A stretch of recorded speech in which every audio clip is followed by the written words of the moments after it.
Namaste. Welcome to Yin with Lynne. Today we're going to be addressing the shoulders. So just a short practice to help you open the shoulders and all the ways the shoulders are supposed to move. Remember that the shoulder joint, just like the hip joint, is a ball and socket joint. So it's the ball of the bone, which in this case would be the upper arm bone, fits into the socket of the shoulder, and it's meant to roll in all directions. So let's begin. I first like to start with just some shoulder rolls. So start seated, just so you can tune in to how your shoulders feel today. So we always want to notice where we're starting from before we dive into any movement or practice. So let's just lift the shoulders up, roll them in backward circles a few times.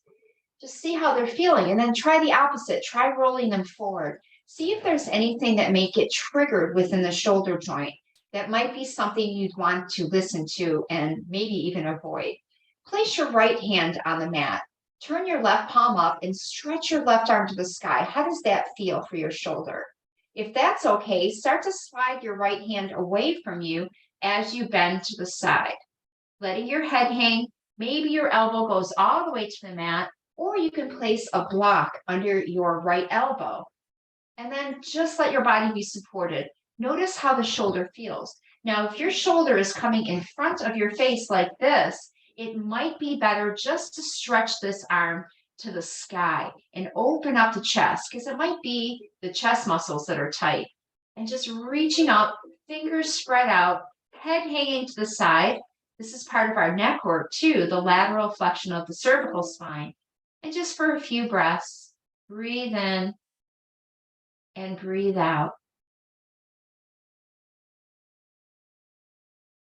So you're listening to your body, you're doing what feels good for your body. If something starts to feel painful, we move in the opposite direction. Now let's come up and roll the shoulders again, nice and slow. All right, let's do the other side of that. Left hand on the ground, right palm turns up, have that block handy in case you need it. Right arm to the sky. Now just check it out here. How does it feel? That might be strong enough. If you want to go further, slide the left hand away, letting the right arm follow, and then maybe placing a block under the left elbow this time, or maybe your left elbow goes straight to the floor. Good. This is a nice stretch for your rib cage, lateral flexion of the entire spine, letting the head hang. Again, if this is painful to have the arm over your head, or if it's coming in front of your face instead, then bring that right arm straight up instead with the palm open towards the direction you're facing. Fingers spread. Good. Even bringing that right arm back to open up the chest even more. A few more breaths. Breathe in and breathe out. Slow breaths. So if you can't breathe, that's an indication that you've probably gone too far into a yoga pose. Should always be able to breathe. Now let's come up, inhale, exhale, relax, and let's roll the shoulders one more time. Beautiful. All right, so let's come to hands and knees, and I want you to have a couple blocks handy as you come to table pose. And I like to have the blanket across my mat so my knees are comfortable. All right, table, let's just practice a couple cats and cows before we go into our next shoulder stretch. Now, if any of these postures are painful, just slowly come out and rest, and then catch up with us with the next one. All right, next we're going to practice melting heart pose, which is a really good stretch for this part, this direction of your shoulder. So, right, with the arms in the air like this looks like our melting heart, except for we're going to come towards the floor in front of us. But in melting heart, if you have the flexibility, you're going to let your forehead rest on the ground and you're going to let your chest open in this direction. But I'm going to give you ways of keeping the arms next to your ears instead, by using blocks, or to make it stronger, putting blocks under the forearms. So let's go into it and just see what happens in just without any props yet. So what we're going to do is bring the elbows under the shoulders. We're keeping the hips directly over the knees, and then slowly slide the hands forward, letting your forehead come to the mat. So think of the pose I was just showing you when I was seated, just letting the arms stretch in front, let them relax, maybe turning your head to the side, letting your heart melt towards the mat. Now that might be enough for you, but if it's too strong, place a block sideways like this, sideways. That's going to go just underneath the chest, not underneath your chin. So then your forehead can still come down to the mat. Okay, that's one way to make it easier. If you'd like to make it stronger, place the blocks out in front of you, flat, and you're going to place your forearms on the blocks, and that's going to make it more intense. So it's lifting the earth away from up towards the sky. So your arms are higher than the earth, your chest is lower than your arms. Now let's breathe here. Hips are over the knees. Nice steady breaths. So the idea here in Yin Yoga is to get to a place where you can relax and breathe. If you're going so far that the breath is labored or your muscles are tightening, you're not going to really receive any joint benefit. So these postures are going to help your joints. In this case, we're working on the shoulder, the upper back, and the neck. Right? It's going to make the joint healthier, more resilient to injury. Ligaments become stronger when they're gently pulled on like they are being right now. Just a gentle pull on the ligament stimulates the fibroblasts to develop, right? We're trying to get new cell growth going here by putting pressure on the bones and what connects the bones. Now, to come out of this pose, just slowly slide your hands back and under your shoulders, push back up to table pose, and then do a few cats and cows. Breathing in, tail and chin up. Breathing out, tail and chin down. Good. Feel your upper back. Really nice stretch for the thoracic. So if you're practicing this on your own without this video, and you can stay longer, but just remember when you come out, it could be hard to get out of these poses. And you don't feel that until you start to come out of it. Okay, next is thread the needle for the shoulders. So this is going to stretch the shoulder in this direction, right? So our first pose stretched the shoulder in this direction, side, and then the last pose opened up the shoulder this way. And now we're going to open up the shoulder joint in this direction. Okay, so get into your hands and knees. I like to raise the arm up first. So right arm to the sky, and then thread the needle. The palm is up. We slide the hand right behind the left wrist and let the shoulder come down, straight down. We don't want the hips to sit back here. So let's just put the shoulder on the ground. Palm is up. Hips are over the knees. Let the right side of your face rest against the mat. Now we're just going to stay here for 2 minutes. I want you to close your eyes and tune in to how it feels right now. Keep on breathing.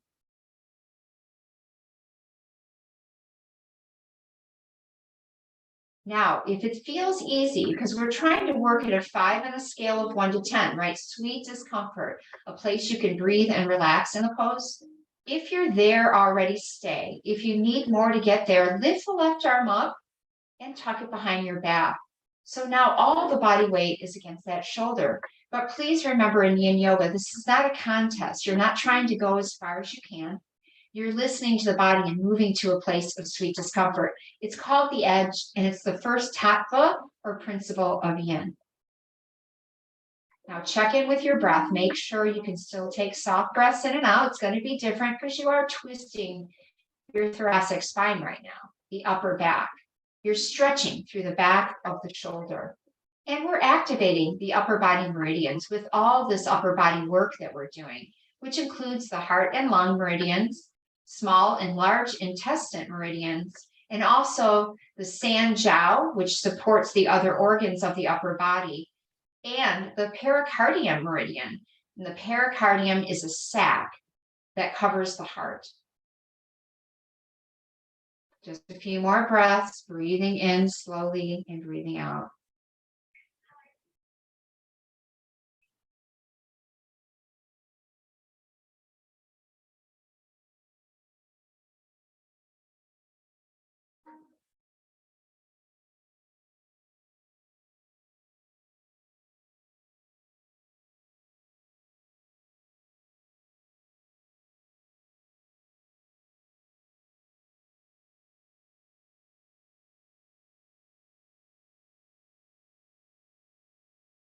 All right, now to come out of this pose, place the left hand back in front of your face and slowly bring the right arm to the sky and see how that feels. That's the counter pose.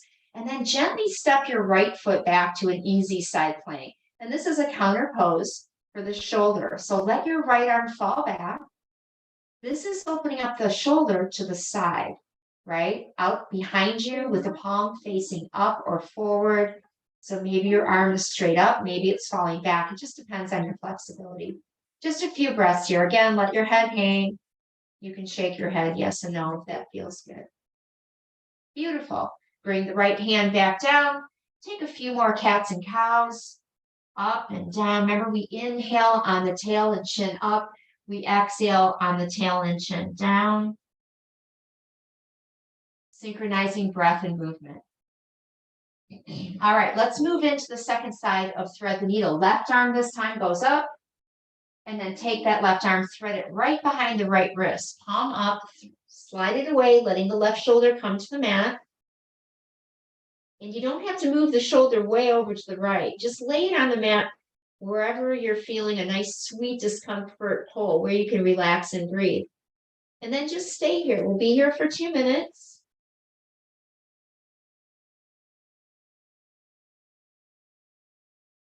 Nice, slow, steady breathing. Now, if you need more, right arm can come up and thread behind your back, reaching maybe towards the top of that left thigh. So if you have to sit all day for your job, or if you lift a lot of things in front of you during the day, if you're doing a lot of gardening, right, your upper back can get quite tight. Your shoulders and your upper back are all connected, the neck even. So this is a good little practice to do daily to keep this part of your body nice and relaxed and flexible. Okay, let's stay for a few more breaths. You could also use your right hand in front of you for support, or even make it more intense by pushing your right hand down, pulling the right shoulder back to intensify. Just stay heavy on the right knee so you don't flip over. Good. Feel the rib cage. Keep on breathing. Stretching through the intercostal muscles. Maybe your obliques, working in the spinal twisting of your upper back, your middle back, your neck, wherever you're feeling it. Now with the right hand in front of your face, just take that left hand out from under you and up to the sky. Feel that counter twist. And then right knee underneath you, step the left foot back. Right toes behind you like a kickstand, and just open like a star. Let your left arm hang back. Let your head dangle and breathe, just like we did on the other side. Letting gravity do the work. Feel the front of that left shoulder opening and stretching. Now bring your hand back to the ground and a couple more cats and cows. Just one more pose. Breathing in and out through your nose.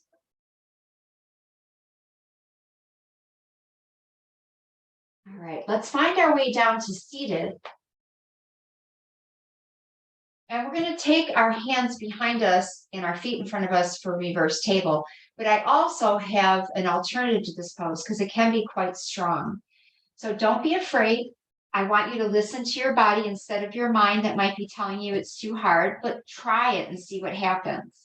Now, your hands are going to be flat behind you, and your fingers can face forward.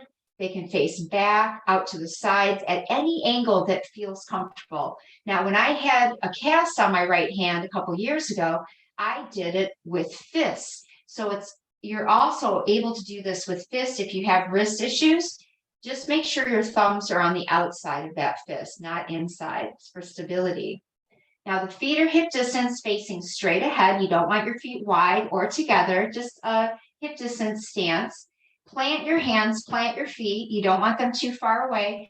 The first step is just to lift the hips and lock the arms. See how that feels first before you go further. And this could be as far as you go. You're just starting to build the flexibility in the shoulders. As you become more and more flexible, you can lift your hips higher and higher, squeezing through your bum. Stay there. And if it's comfortable for your neck, let your head gently fall back. Just stay for a few breaths or as long as it feels right. Now, when you come out of this pose, keep your head back and slowly bring the hips down. You want to come out slow. Good. Come to seated meditation pose where we started and just shake out your hands. Get the tension out of the wrists. Now, if that pose is just too strong for you, when you do this video, feel free to do bridge instead. Arms by your sides, palms face down, feet are flat, hip distance, squeeze your bum and lift, pushing the shoulders down. So you can see the arms are kind of going in the same direction. The shoulders stretch, but it's not intense on the wrists. So this is another alternative for your reverse table pose. You could just stay for as long as you can. It's going to build strength in your glutes, in your back body. And when you come down, you can just give your knees a little squeeze and then rock up to seated. So let's meet in that seated meditation pose. Close your eyes. Maybe turn your palms up. Be open to the possibilities of becoming flexible, or maybe it's you're looking for a strength in your joint to be resilient to injury, for something kind of athletic, a thing that you might be doing in your life. Maybe you play golf or tennis and you want your shoulders to stay strong so you can keep doing what you love. Whatever your intention is, imagine it, ask for support from the universe for it, and experience healthy, strong, and flexible shoulders. Thank you for joining me. Namaste.